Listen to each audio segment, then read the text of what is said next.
Hello, welcome to Hike Arizona. Let's talk about entering a lap on a trip log. We're going to go to post trip log. I will select my favorite down here, and that brings us into the trip log entry dialog. You can enter all your normal information that you would want to enter, or you can just enter lap information. It's up to you.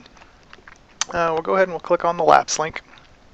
The first thing I want to point out is the criteria. It's good to follow that so that you're in sync with other members that are participating. The next line you'll see is a list of mileages. These are called splits, and it will vary depending on the hike that you select. Let's go ahead and let's create a new lap time. This will be our first lap. So what it does here is it allows you to enter times for each split. Let me tell you how the system figures out what would be the target. On this one, it's the 1.2 mile here, and you can tell because of the bold typeface.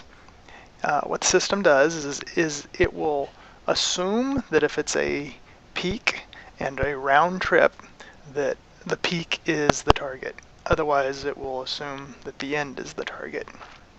But you're welcome to set your own targets and enter whatever information you like. You don't have to enter all the splits. It's up to you. I'm just going to start off as I would normally do it. I'm going to enter my quarter mile, 4 minutes, 4 seconds, and I'm just using the tab key to scroll through these really quickly. If you shift tab, you go backwards. I'm going to do my half mile, and then I always go to the summit from there. And this was a fair day here. And some people don't even enter the end time if it's a peak, but I do.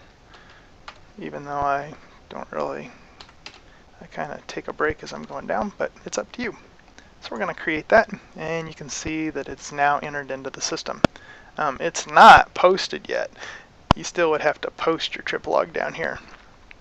But if you go and you refresh the page, for instance, that lap is still in there. You don't need to click Save Draft down here once you see this line appear.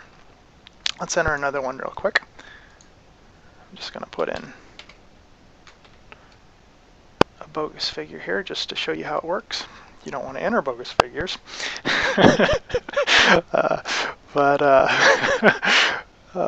What I wanted to show is that, okay, so now we have 2 laps here. So we have the first lap and the second lap, and I can go ahead and I can edit the second lap, and I can make it non-bogus because we would never want to do that. And we would update that.